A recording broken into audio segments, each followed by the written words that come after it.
Being a teacher is a work of heart that many people don't have that heart because being a teacher requires a heavy workload. I've always wanted to be a teacher no matter what walk of life I was in. And there's so many different parts to becoming a teacher that sometimes people don't realize it. I want to open everyone's eyes to the difficulty of becoming a teacher. It isn't just cutting cute flowers or making cute crafts. It requires hard work and determination. I'm going to talk about the tests you have to study for, the hard work it takes to be able to teach individual students, and the major need of a good heart and a good attitude. There are so many other things that fall under the umbrella of becoming an educator, but these are some of the major main points that are easy to pull out that some people may not realize. As for any occupation, most degrees require 4 years. Teaching is no different, but at the end of those 4 years, you have one big test that determines if you actually get to become a teacher or not, and that is called a GACE. The GACE test covers all subject areas, so that includes math, science, social science, writing, and reading. And under all those umbrellas, you have to know how to teach a child all of these things, but you yourself actually are tested on the knowledge that you already have to know to pass these tests. The test is also different for every age group. So there's an elementary education test, there's a middle school education test, and then there's a secondary education test, and the secondary education test is for high school. So the GACE is a large test that some people have to take several times before passing, and sometimes people don't ever pass the test. So for my next point, I would like to mention the learning process of possibly having 22 different students, and those 22 different students learn in 22 different ways. Every student learns differently, and that is fine, but when you're teaching the whole class a certain standard or a certain part of a unit, there may be children who don't get it right at first, and there may be children that get it the first time you mention it. And that's perfectly fine because every child learns differently. But with those children who learn differently, you have to figure out how they learn best. If it's flashcards, or if it's something hands-on, if it's something to do with them needing a certain pencil. Every child learns differently.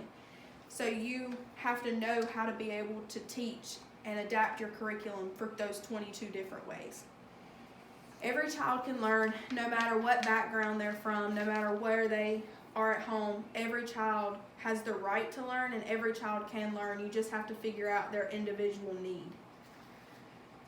So keeping in mind that you have to allow every child the right to learn the way they need to, but keeping the whole class on one specific target and making sure the whole class at the end of a unit is at the same level. It's definitely something that has to be learned. You have to learn how to adapt everything. So for my point number 3, having a good heart and a good attitude even on the hard days. So you're going to have those problem students. The students that won't sit still when you ask them to. The students that won't pay attention in class.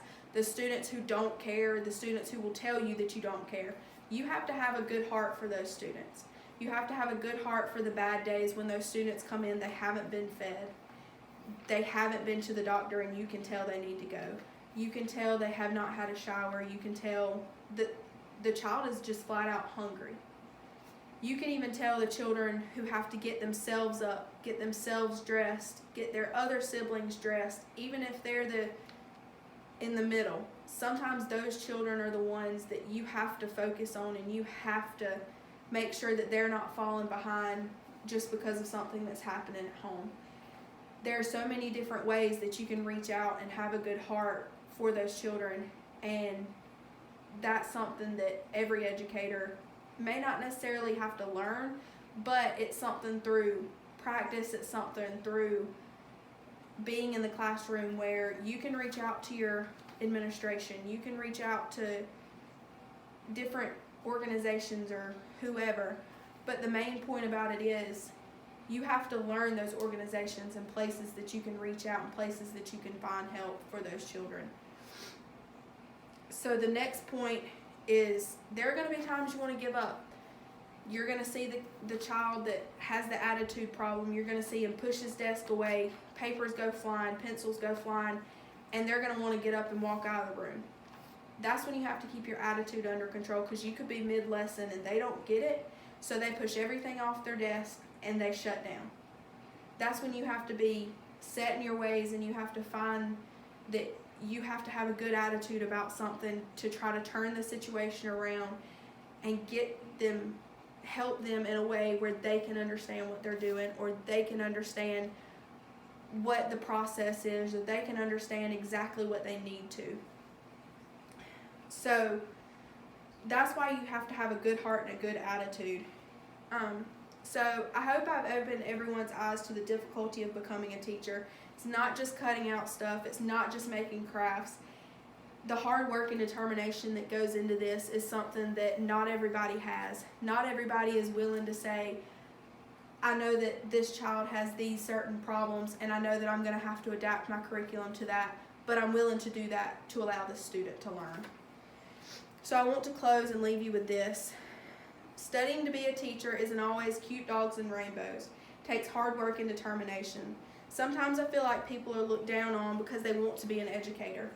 But if you think about it, educators make the way for all other occupations. Without a teacher possibly planting that seed, that child may never know that they wanted to be an astronaut, or that child wants to be the next president. You are the first step of that child becoming what they want to be in their life.